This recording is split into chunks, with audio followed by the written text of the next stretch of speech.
how to link and connect your Facebook account with creator page on Patreon. Hello guys, so all what you have to do is so simple. Go to Patreon. This is the home page, as you can see.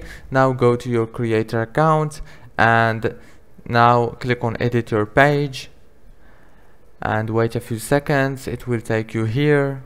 Click on page settings and scroll down until you find social links, and you will find Facebook right here. Click on connect, and here click on continue, and yeah, next, done, and congratulations.